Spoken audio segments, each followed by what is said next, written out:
Good morning.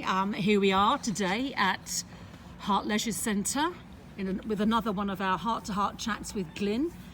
And I've managed to get hold of William Jones, who I met while canvassing for the Conservative Party a couple of weeks ago.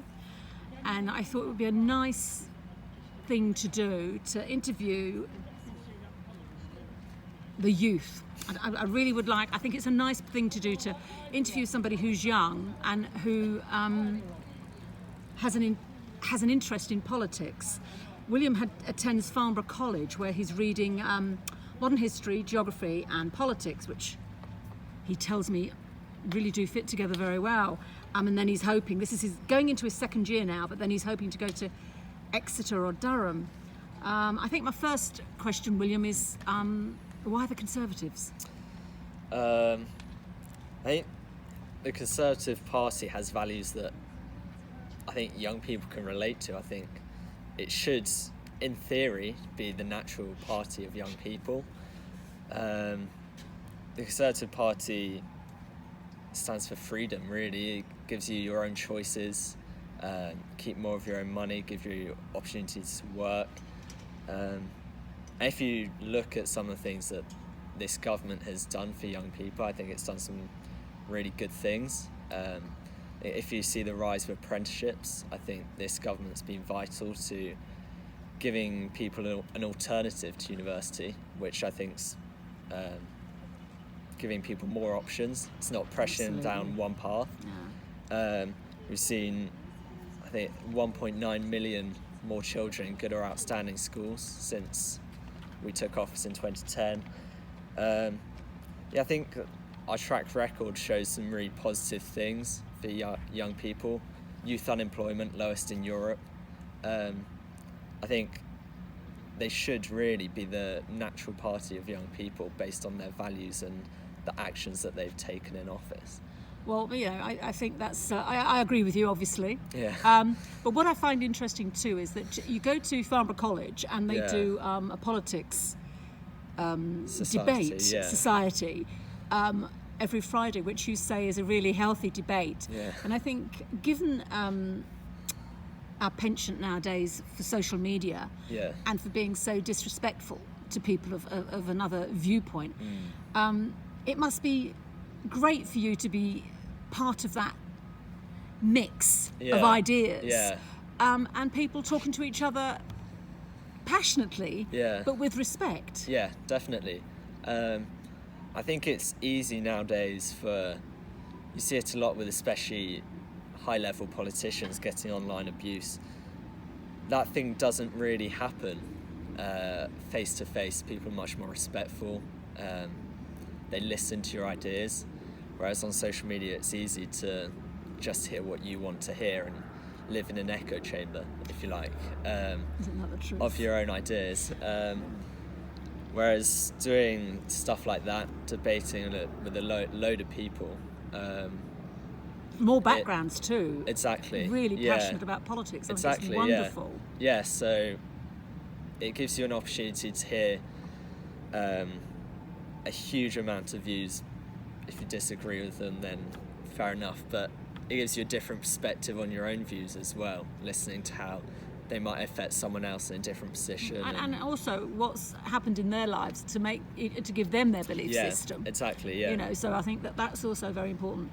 The other thing that we discussed earlier was perhaps with Fleet, I know a couple of councillors are trying to set up a youth council. Yeah. I'm sure it's Councillor Peter Wildsmith, but I'll probably have to call him and get double check that, because I just think that's a wonderful thing to do. And do you think, you did say that you wouldn't mind being part of that, but how do you think you would encourage,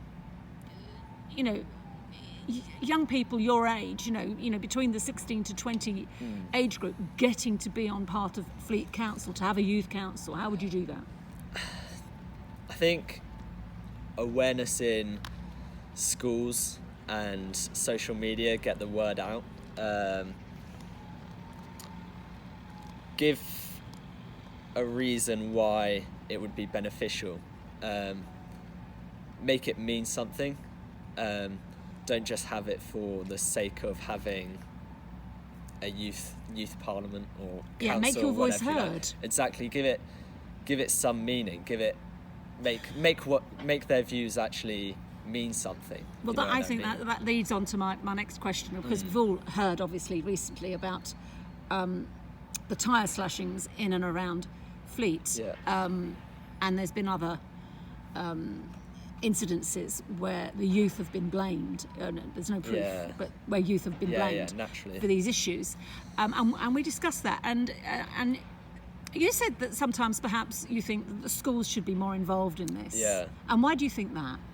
I was saying that I think it's far too easy for people to drop out of school or be kicked out of school with no real alternative to it. There's, for instance, at Farmer Sixth, it's easy to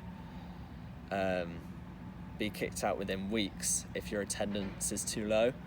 And once you're out of that education system and that support network, there's really no alternative to fall back on. There's no, I don't know, like specialist schools for dropouts or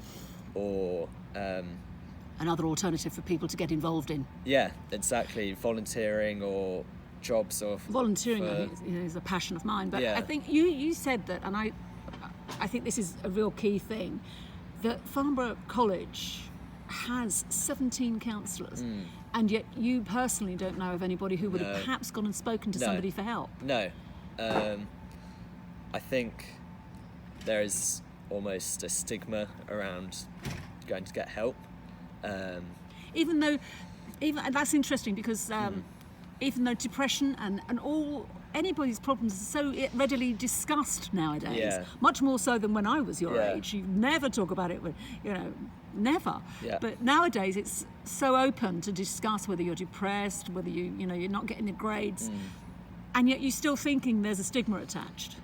Yeah, I mean, I think especially young men and boys, I think there's definitely a stigma to be, strong and Yeah, self-serving. absolutely. But yeah, I've never come across anyone who's openly said that they've sought help but again, I mean, And lots so- of my friends are Yeah. happy and not in a situation. Well, no, absolutely. Luckily, that's luckily it. to be able to. Yeah, that's very true. But then, if perhaps we could link that to the youth council, Yeah. perhaps that's something that we could get the schools and the colleges. I mean, we actually don't have a college in our area, in Hart Yeah. District, but obviously people do go to Farnborough, or they go to Basingstoke. Yeah.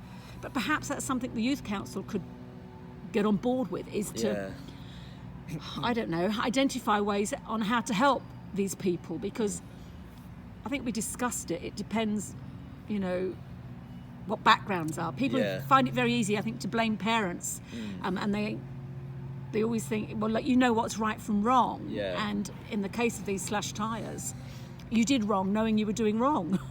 Yeah. So, I think, I don't know how you would.